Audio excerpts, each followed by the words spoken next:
everyone, and welcome to the 6th annual Open Dial event with the Alliance of British Watch and Clockmakers.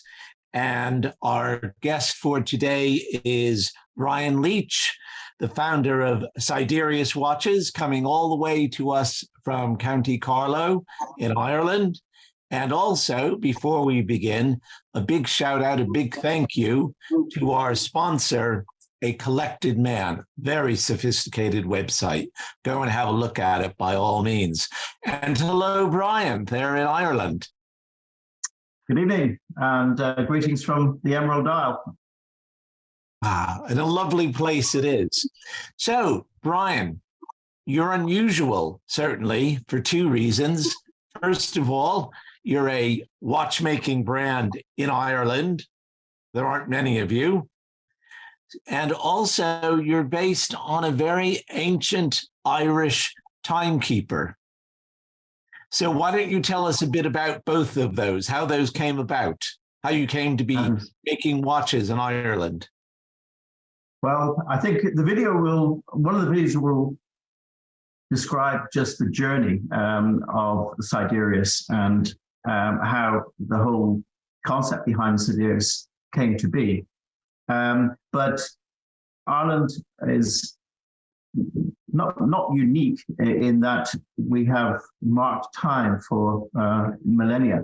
And we have a very significant monument just north of Dublin called Newgrange.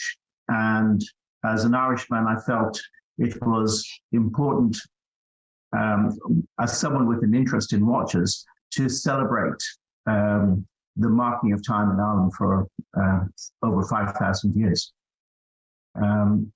Newgrange is actually about 161 kilometers from where we live, but it's well known across Ireland and across the world as a significant monument. And it's special because it marks the winter solstice. So you could say it's a clock with one tick per year. It marks the solstice 2 days before and 2 days after the solstice as well, if the weather is kind. And it's just a phenomenal piece of architecture. I felt it deserved a celebration. Okay. And what about working as a watchmaking brand in Ireland? Any particular difficulties, any particular challenges? Well, there are a number of watchmakers here. And I have to say, between watchmakers here in Ireland and watchmakers in the UK, they've been incredibly supportive in getting the Sidereus brand to the market. We have a long tradition of clock and watchmaking in the country. And we have a very significant museum of time now in Waterford, just south of where we live, about an hour south of Kilgraney. And there you see that even County Carlow in the 1800s had about 30 watchmakers working in the county. And we're a particularly small county compared to the likes of Cork and Galway, Donegal.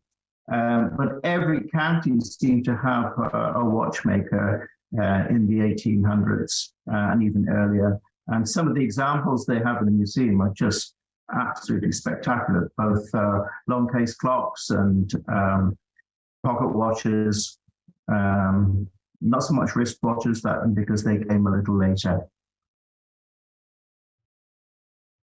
Well, you are a country very well known for your craft. And after all, watchmaking is a craft.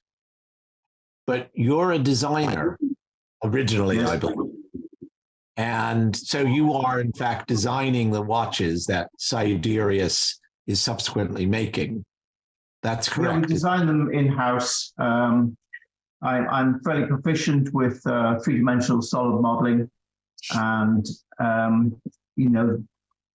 when the concept first came about, I went through the traditional design methods to progress the project, concept design and detail design, and just employed three-dimensional solid modeling to create like a virtual model of the watch and to refine it as best I could. But nothing beats a physical model, something you can hold in your hand and you can test on your wrist. So in addition to three-dimensional solid modeling, I also employed 3D printing. And for the earliest prototypes, stereolithography and selective laser sintering was used to make those first prototypes. But I built those first 3 prototypes myself.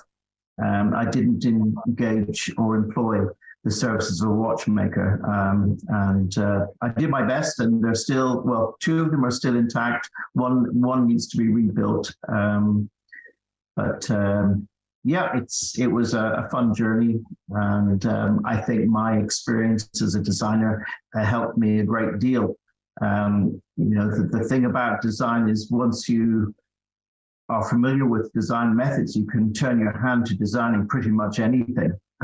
So although I'm not trained in the watch industry, my design background, I think, gave me an advantage over someone perhaps from another field. Okay. Now we have a video about the early part of your journey coming up. Are we ready to run the video, gentlemen?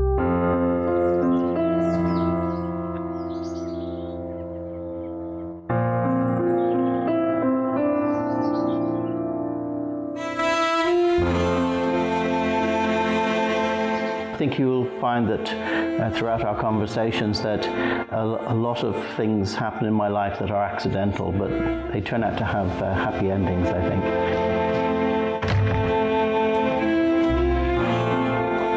Hello, I'm Bryan Leech. Welcome to Sidereus.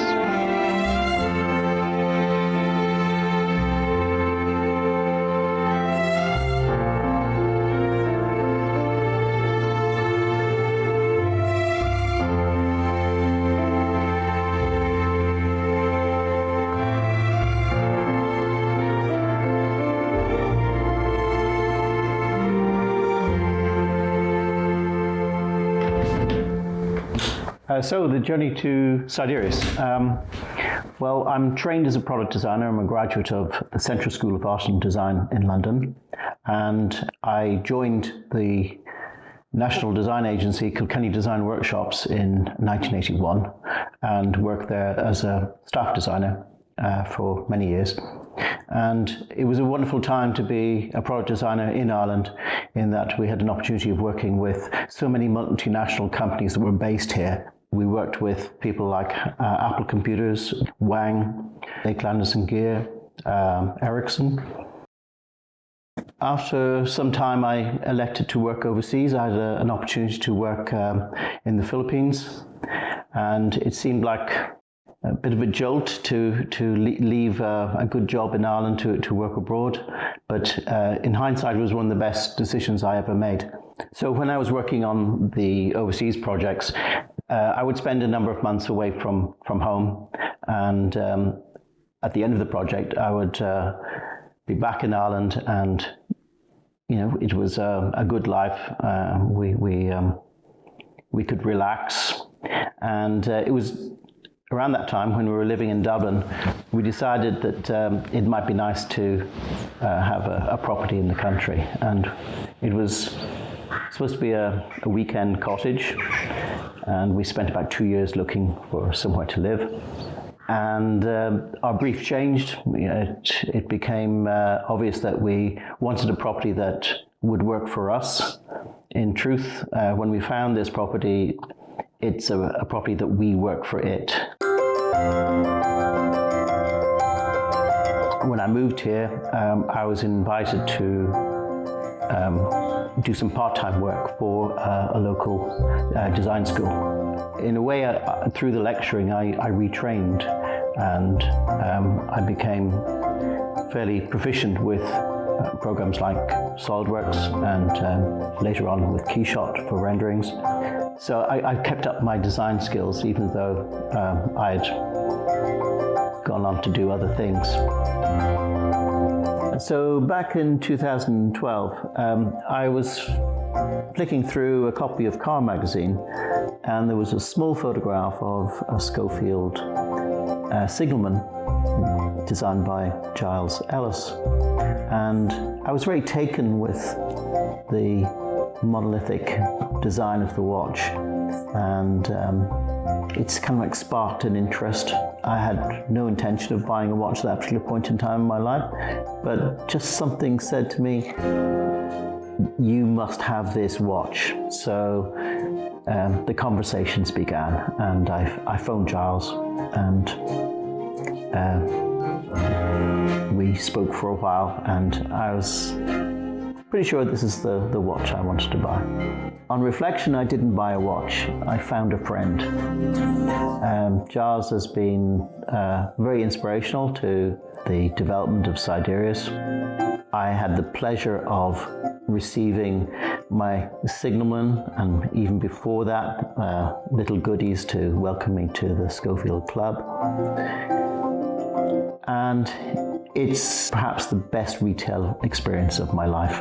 Out-of-box experience was just exceptional. This man knows how to make you feel wanted as a customer, because quite frankly, in the watch industry, there are companies out there that do not treat their customers particularly well. So Giles invited me to Salon QP that year, and that was, I guess, where I disappeared down this rabbit hole of getting more and more involved in horology and appreciation of watches.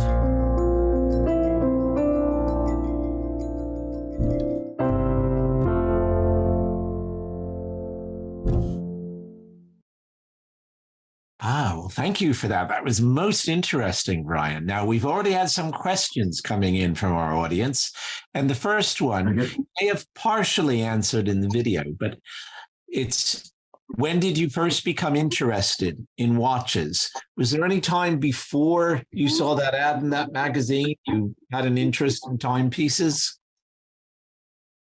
Yes, indeed. I guess my love of watches goes back to my childhood.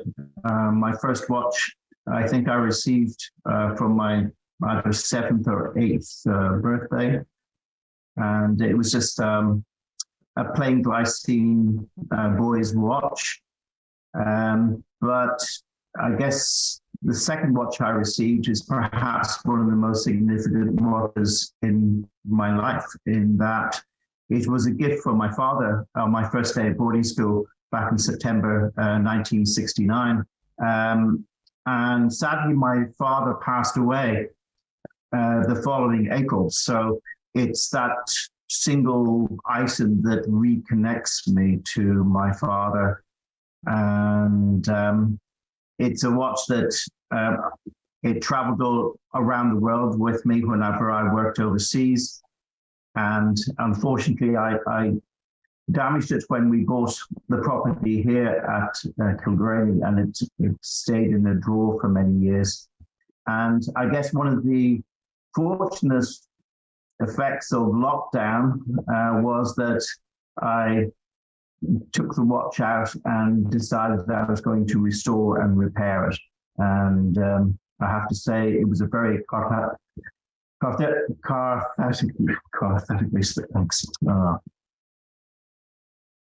excuse me. Cathartic, messing that up. It was an amazing experience because it let me reconnect with the father that I was just too young to grieve. It was a Tissot automatic C-Star, and I guess my interest in watches is well documented by the number of scratches on the back of the case back, because I guess as an 11-year-old, I was keen to see exactly how an automatic watch might work. So I guess that's the point in time when my interest in watches really began. Okay. And of course, for many people, will have a similar story. A gift from a parent or a particular loved one will start their interest in watches because the connection is always there as long as the watch is there. And watches are meant to last a long time. And we're not used to that today. Products that can actually outlive us, but a watch can do that. And it can also keep memories alive, like as yours has. And we've got another question. This one more of a business nature, Bryan. Was there a particular niche you wanted to capture when you started Sidereus? Well, I guess, I keep referring to myself as an accidental watchmaker. I hadn't set out to create a watch brand per se. But when that initial spark came at a talk I attended back in 2014, I wanted to design a watch to celebrate Newgrange, as I mentioned earlier. And, through the design process, it became clear that I didn't want a watch that simply copied what was already on the market. I wanted something that almost created its own identity. And I think the watch almost crosses two watch categories. It's a watch that's smart enough to wear as a dressed watch, but it's sturdy enough just as an everyday wear. So in terms of a particular niche, a watch really for someone who wants an alternative to one of the larger brands, someone who might be interested in an independent watch company. And I guess more and more a watch that would appeal to an Irish audience and perhaps an Irish diaspora as well. Okay. Now the questions keep coming in, and we've got another one. Very happy to say. Another one for you, Bryan. What is the most special aspect of Sidereus Watches? The watches tell a backstory. I think that's the most significant part of what we have to offer. They tell us the story of the origins of horology. They tell the story of the origins of astronomy. And I know you have a great interest in the Neolithic and how things like axe heads were made perhaps for ceremonial purposes rather than just for killing animals. And so, they celebrate perhaps the Neolithic and the very start of making man-made objects. I think the watches don't mimic what we're trying to celebrate. I was very determined to create a contemporary timepiece.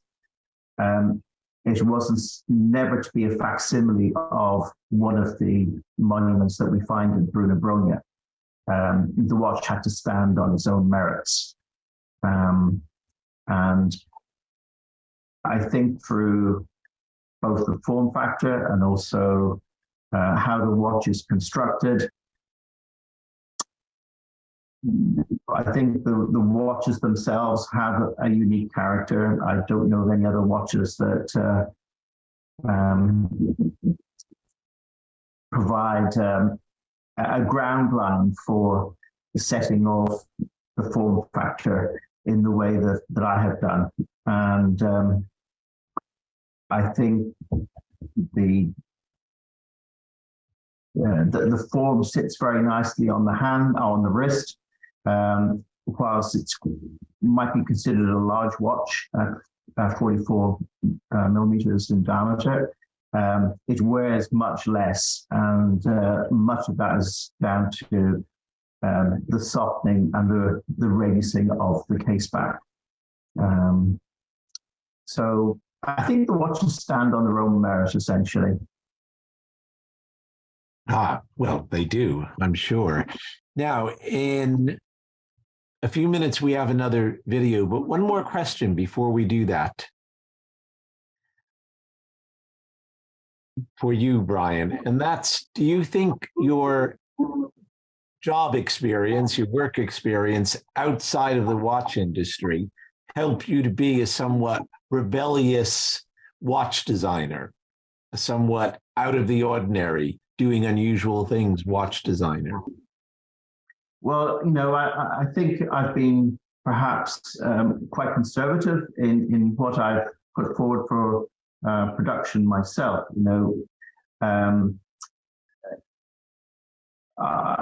I didn't feel that an ultra-modern watch would work with the backstory that I was trying to celebrate. So as a designer, I could design a very different watch to the one that I've presented for Sidereus. In fact, the Sidereus watch isn't the first watch I've designed. I have designed a watch for an Alfa Romeo competition many, many years ago, and it had a completely different aesthetic. It was much more modern, a little more industrial. It borrowed from benchmark ideas from Alfa Romeo, the instrument panels, the key fob of the Giulietta.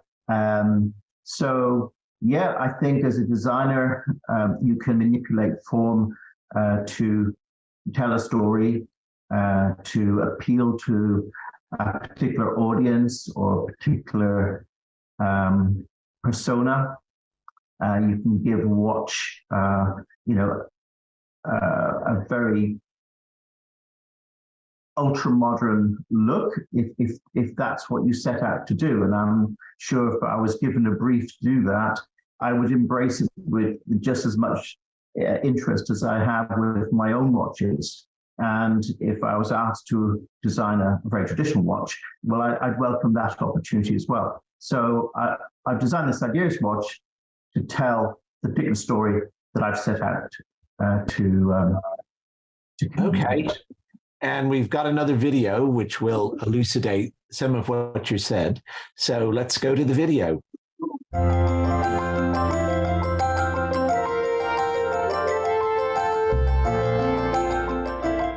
Little did I know that selling QP was going to have such an impact on my life, because in 2014 I attended a talk. The talk was given by a gentleman called Gregory Gardinetti, and the title of the talk was Horology, a Child of Astronomy. And it was during that talk that Gregory put up an image of Newgrange. And he said that this could be considered one of the oldest timepieces in the world. And that was the eureka moment for me, because at the end of that talk I said, I wanted to design a watch to celebrate Newgrange, this tumulus that is remarkable in that it has marked time for over 5,000 years. So the following year was ID 2015, Year of Irish Design. And myself and my partner Martin, we decided we would put on an exhibition in a small gallery that we have here at the house. The exhibition was a retrospective of our design work, both with Kilkenny Design and our work overseas. I had nothing to show where I stood design-wise at that particular point in time, so it seemed like a perfect opportunity to write myself a design brief and design this watch that I was just itching to design. So I drew up some sketches, worked them up in three-dimensional solid modeling files, and did some 3D printing just to check what the designs were like.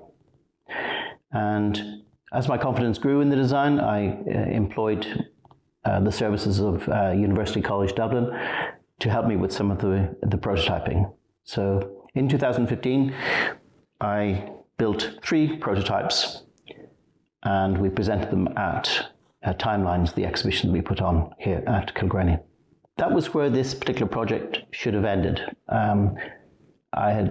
I was just happy that I could demonstrate my design skills at this particular point in my life.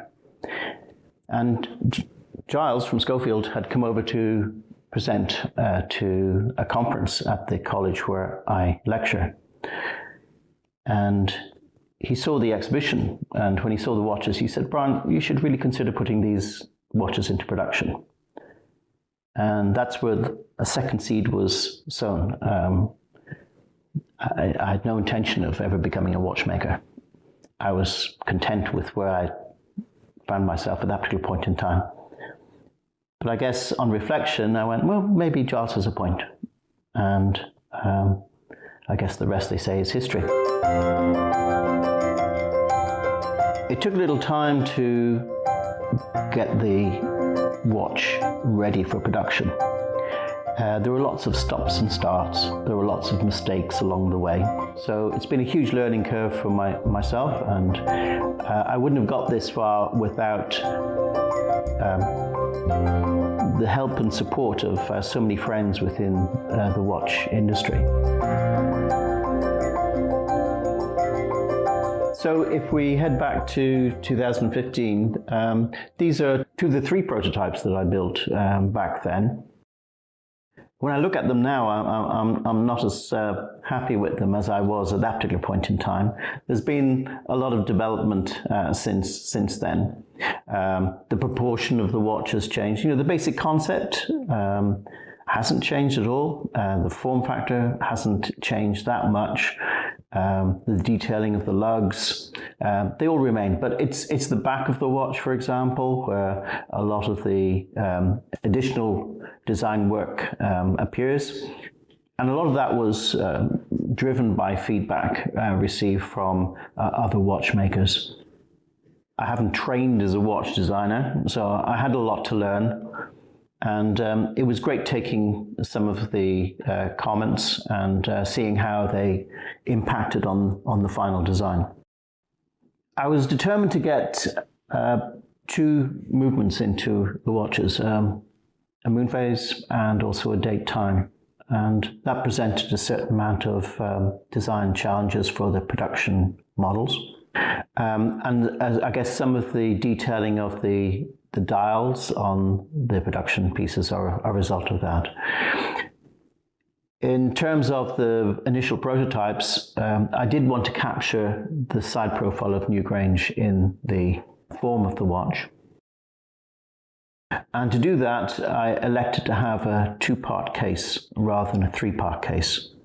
So the upper bezel is, I guess, not quite a facsimile of Newgrange itself, but it hints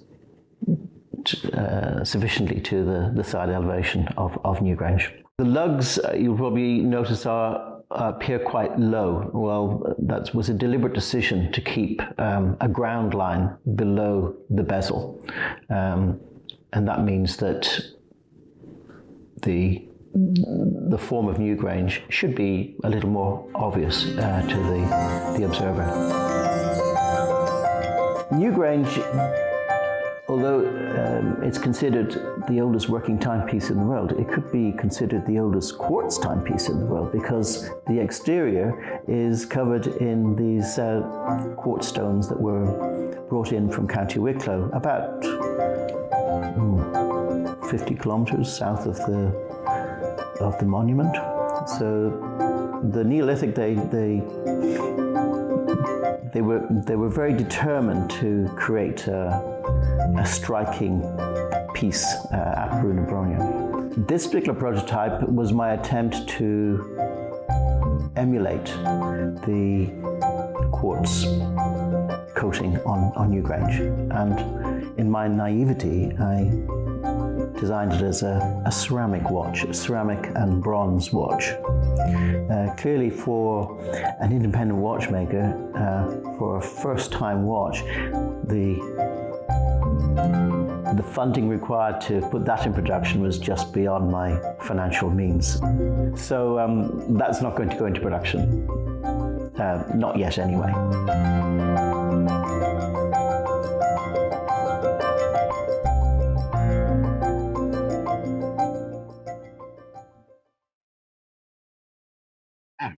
Another very interesting little video there.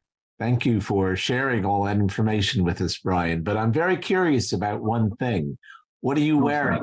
What are you wearing today? What's on your wrist? What's on my wrist today? Well, special occasion, open dial event. So I pulled out a Sidereus Newgrange moon phase. Ooh. But it's a special edition. It's been hand engraved by a guy called Bryan Dunn. He's known as the sole engraver in Dublin, and he engraves by hand rather than by a machine. So the reason why I wanted to have this collaboration with Bryan for this watch was that, you know, in the Neolithic they use stone on stone, and Bryan, his hand engraving almost emulates that stone on stone with metal on metal. The symbols that are on the bezel, it's a series of symbols found in a cairn known as Loch Crew, which is also in County Meath, but not actually in Bóinne. And what are you wearing yourself, Michael? Well, I have a very special watch on. Watch lovers will know it right away. It's a Seiko 5. I wear a Seiko 5 often because it's a very inexpensive watch. It costs about $55 to $60, but it's an excellent mechanical watch. And because I often get told I write about expensive watches or why are watches so expensive these days, I wear this one to show that a superb mechanical watch can be purchased for very little money. So that's my contribution to wrist checks for the day. But Bryan, I'm interested in another aspect of what you mentioned, working with the engraver. Is that one of the more rewarding parts of being involved in watch design and watch production? The time you get to spend with craftspeople of all sorts. And is that different from your previous? I hope to do some more collaborations with Bryan in the new year. So I'm really excited about that. And yes, you're right. The working as a watchmaker, a watch designer, it's given me opportunities to work with varying crafts like the weavers at McGee in Donegal. So we use some of their fabrics on our straps. McGee is a 5-generation family business, and they have over 150 years experience of designing, weaving and finishing luxury woolen materials. And it's just been a joy to take their very fine product and incorporate them into some straps.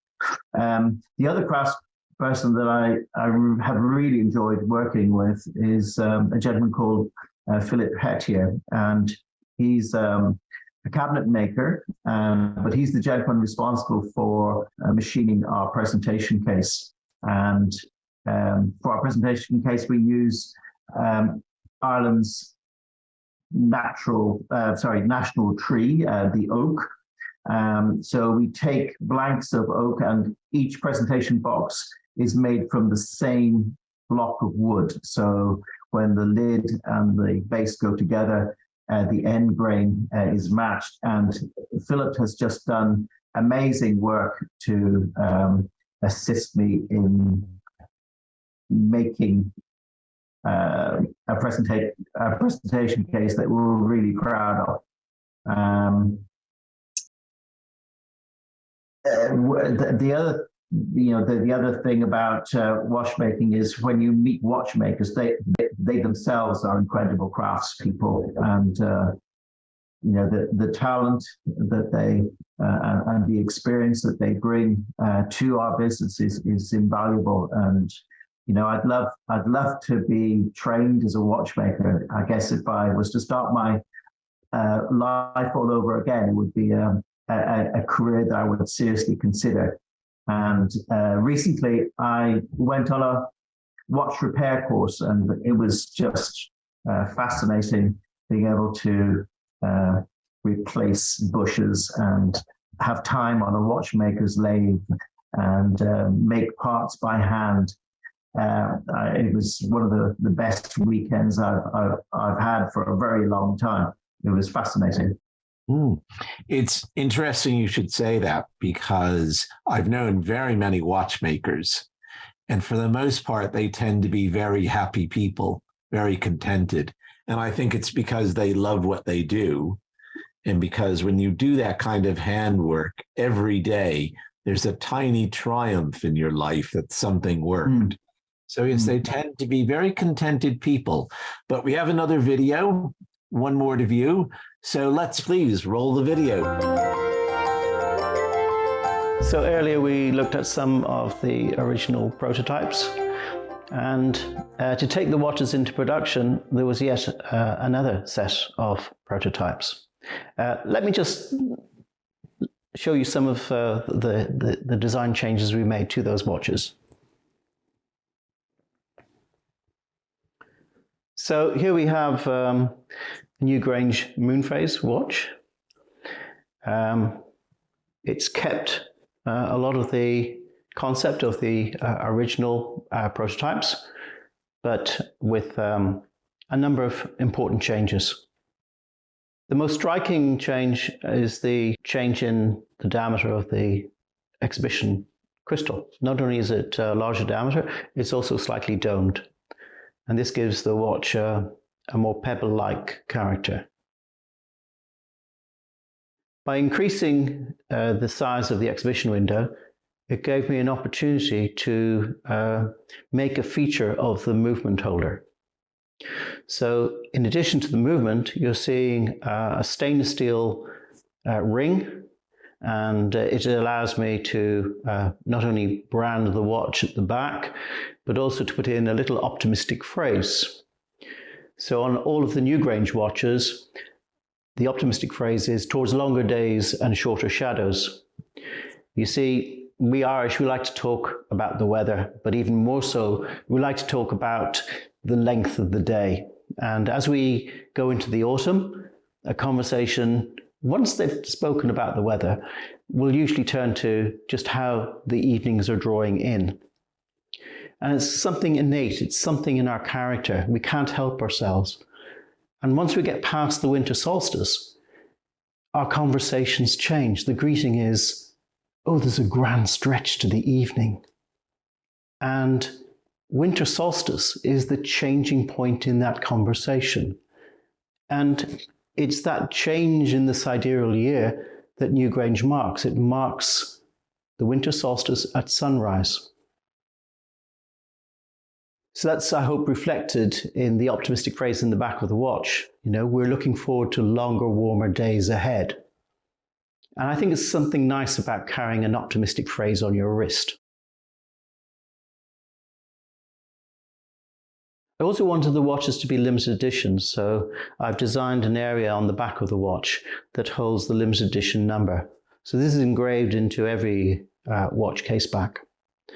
When a watch is ordered, it's possible to, if the number is still available, to nominate the limited edition number that you'd prefer, as long as that number is between 1 and 50. If we turn the watch over, you'll see some of the other changes from those early prototypes. I guess I was limited to off-the-shelf crowns for those prototypes, but for my own watch, I had the joy of designing a crown that I was in control of. So I have a branded crown It's unique to our watches. It offers particularly good affordance for changing the settings for moon phase, date, and time. The other changes are also related to my inability to design hands that I was happy with on those early prototypes. So, we've commissioned tooling for our own proprietary hands. So the hour hand, minute hand, and the second hand are unique to our watches. Our second hand in particular, I'm really proud of because it again tells the story of Newgrange. You see, the inner chamber at Newgrange is dark for the entire year, apart from the winter solstice and 2 days before and 2 days after. Now, I know we're in Ireland and we can't always guarantee good weather, but if there's a clear sky, the light of the rising sun enters a specially constructed roof box above the entrance to Newgrange. And on those sunny days, the inner chamber is illuminated for 17 minutes. That's why we know that Newgrange was designed, constructed, and built to mark the winter solstice. The entrance is deliberately pointing to the position of the sun on the morning of the winter solstice. So I've tried to reflect that in the second hand.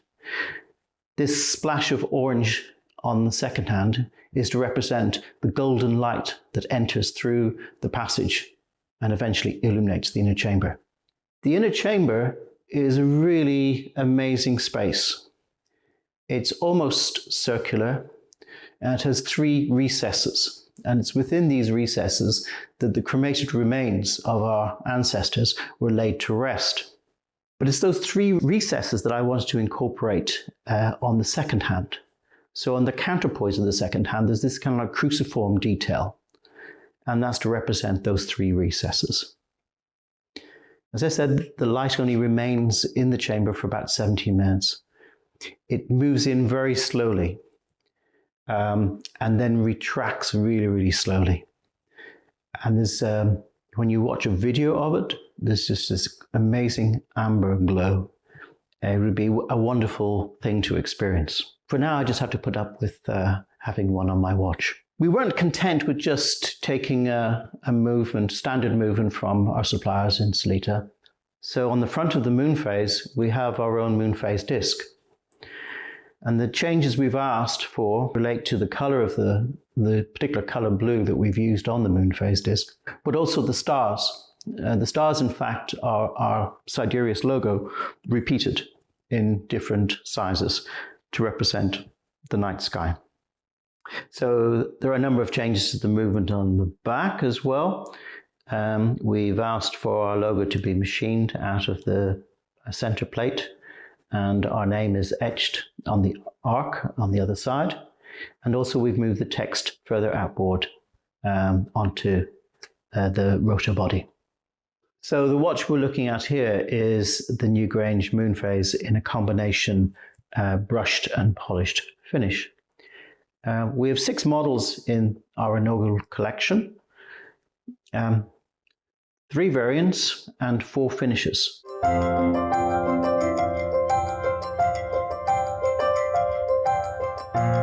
So let's take a look at one of the other variants.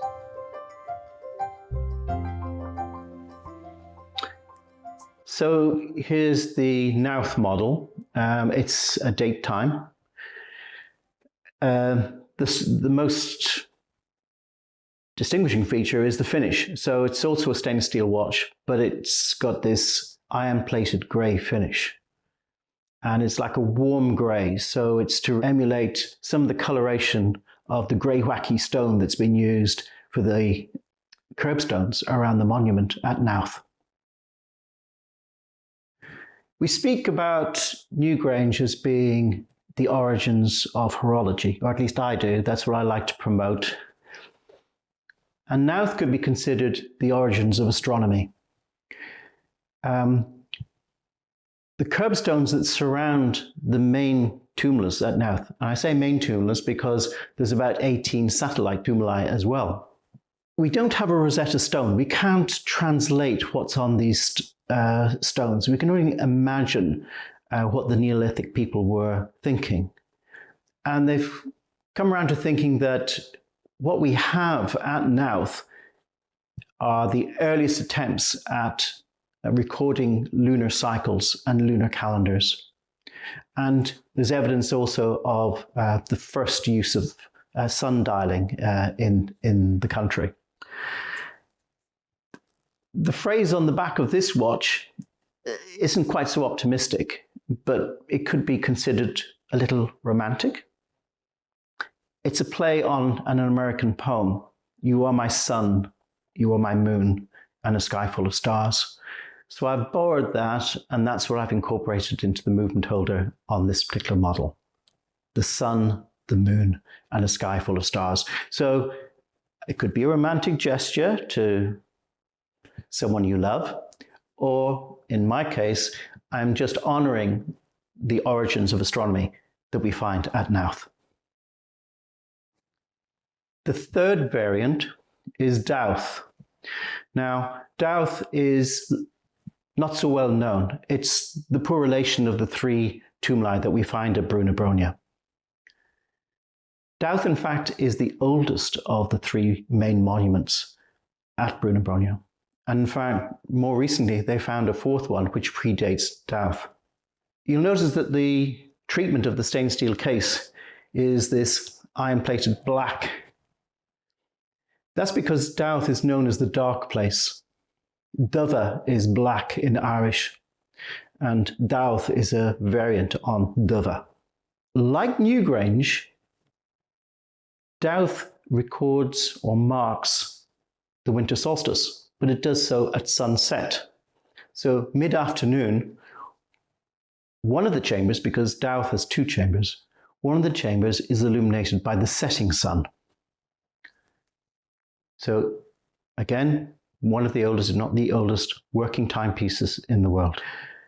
To keep the concept of an optimistic outlook, the phrase on the back of this watch is "a promise of summer in the depths of winter."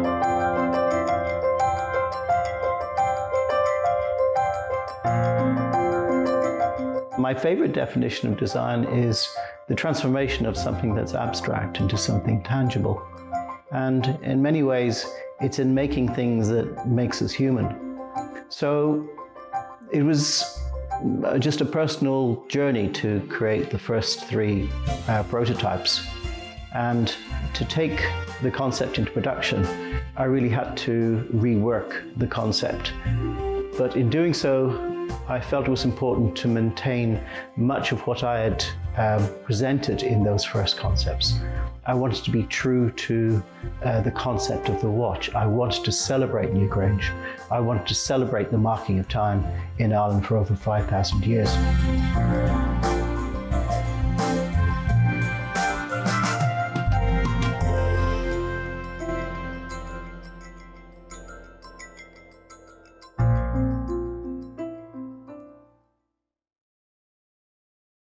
Bryan, near the end of that video, you were talking about design being taking something abstract and making it concrete, making it physical. And when we were chatting before, you mentioned the pleasures of working with craftspeople and how much you enjoyed working on a watch for that weekend you did it. Well, considering all of that, we've got a question for you from someone named Roger S. What was the process of finding specialist suppliers to work with? Straightforward, difficult? What was it like? To be honest, very difficult in that, I didn't have a track record in the watch industry. If I went knocking on a door, I had no previous experience or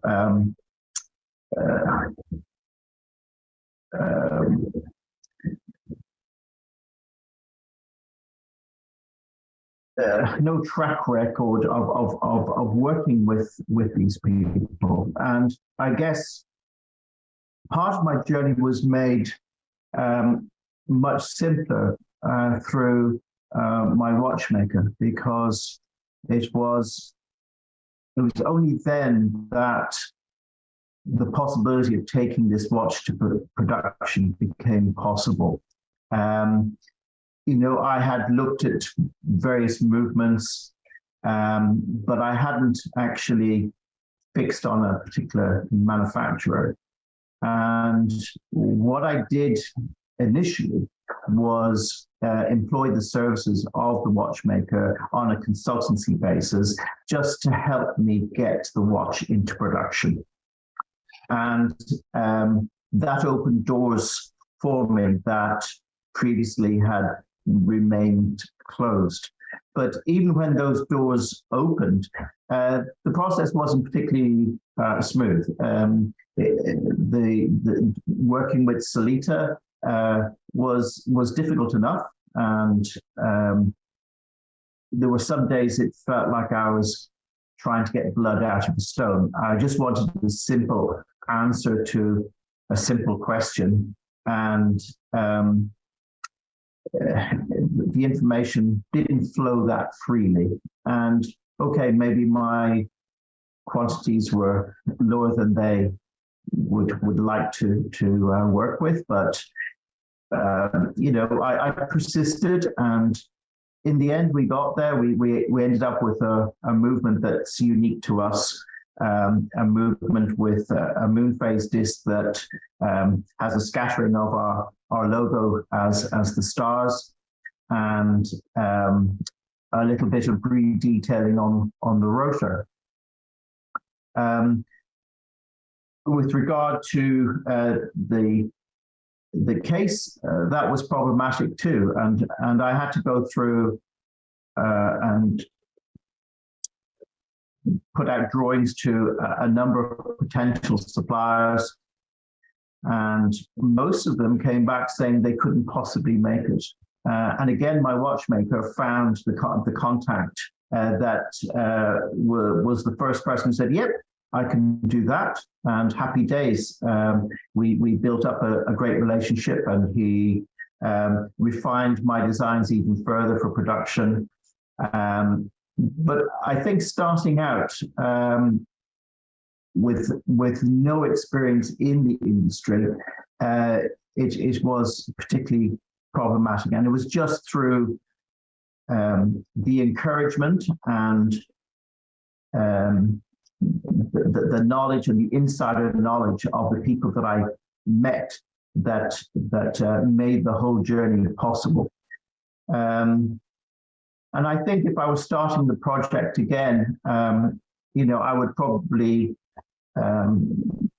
try other avenues and explore more. And now happily, as a member, a trade member of the Alliance, there are so many people in the UK that perhaps I should have gone to in those early days. But that's all in hindsight now. And maybe the next time that we look at a new model, I will certainly call upon some of the Alliance members for assistance, and that's what the Alliance is all about. I hope that answers your question, or the question that came through. I'm sure it does. And just to give everyone a little bit of notice, we've got quite a few questions coming in. We want to get to them all. So very likely we'll run over the announced time of 8 o'clock by a few minutes. So I hope everyone will be patient and stay with us, because some of these questions are very interesting. Sticking with the idea of design, Bryan, there's a question here about how you start designing a watch. Do you base your designs around a dial or around the case? Which do you do first? Well, I think in my own case, no pun intended, that the case was the most important element in the design of the watches for Sidereus, because I wanted to capture some of the form factor of the monument at Newgrange. And the very first sketch that I created in the three-dimensional solid modeling program was actually a cross-section through my own wrist. So that dictated some of the size and format of the lugs to match my own individual wrist. I now know that my wrist is particularly large compared to a lot of people, and I'm a member of the Dublin Watch Group, and I refer to them as the dinky wrist group because many of them have very, very small wrists, and they're a little shy of putting a 44 millimeter watch on their wrist. But you know, I keep saying that it wears a lot less than 44 millimeters. Clearly, you can't design the case in isolation to the dial. You know, there has to be a synergy, there has to be a connection between them. So the dial itself is quite interesting in that one of the challenges I had was to design a case and a dial that would accept both a date time movement and a moon phase movement. And the 0.8 of a millimeter difference between those two movements was actually taken up by what I think is a clever design solution in the dial. So on the moon phase discs, the dial is, although the dials are stepped, the dial is flat on the moon phase disc, where it's slightly domed on the date time models, and that just picks up that extra 0.8 of a millimeter. So, you know, I think both elements are just as important for the watch design, but just in my case, because we were celebrating this monument at Newgrange, that probably was the primary starting point for the watch design. And straps too have a huge impact on how a watch looks.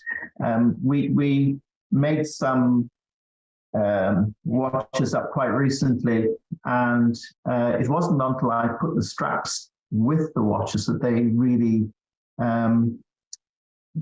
looked as I had hoped. But without the straps, they just looked a little plain.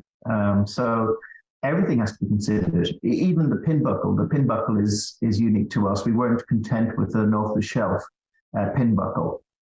So when I showed the first prototypes to a watchmaker friend, it was pointed out that the pin buckle being off the shelf wasn't really appropriate, and that I didn't want to invest any more money in the tooling, but we went the full hog and tool for our own pin buckle as well.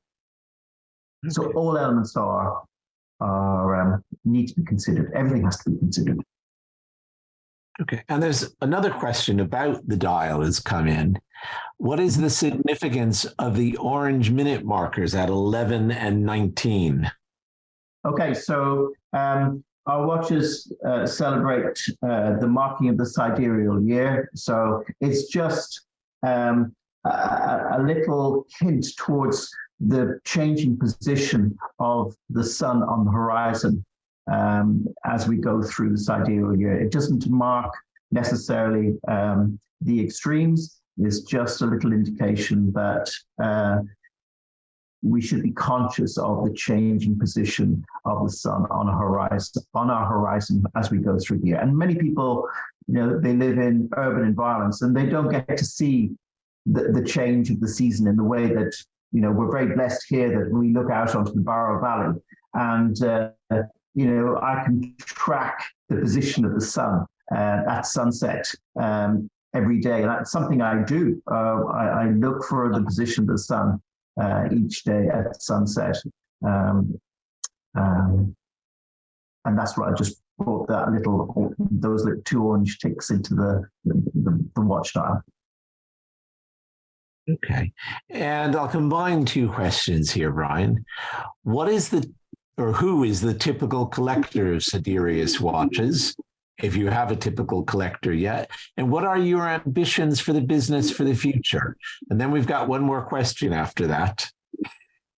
Okay, so, you know, it's surprising. You have this notion of who might buy your watch, and you see all these glossy ads in magazines, and you kind of have an idea in your head about the persona of your potential buyer. But I have to say, very varied. I have one client who has an absolutely incredible watch collection, and he seems to specialize in independent brands and limited edition watches. And I've seen his Instagram account, and I've seen his independent watch collection, minus all his Journes and all his Mosers. And in amongst that collection was a little Sidereus watch. So, it was very humbling to see my watch in such a vast collection. I guess it's people who have an appreciation of art, culture, and an Irish backstory. So I think our watches seem to appeal to people who have an Irish connection, or we've sold watches to the United States, and clearly those people have connections, family connections back with Ireland, and it's an opportunity for them to wear something from the home country. And then we get some surprises. I mentioned about the Museum of Time in Waterford. This summer we had a gentleman called to our door. He'd been down at the museum, and he just kept being drawn back to the two watches that we have on display there. And he ordered the watch within a few minutes, and went on his merry way. And the watch was built and sent off to the States shortly after that. So you can't define the typical buyer. Clearly, there are some family and friends that have very kindly bought our watches, but it's always a surprise to find out where people have discovered Sidereus. And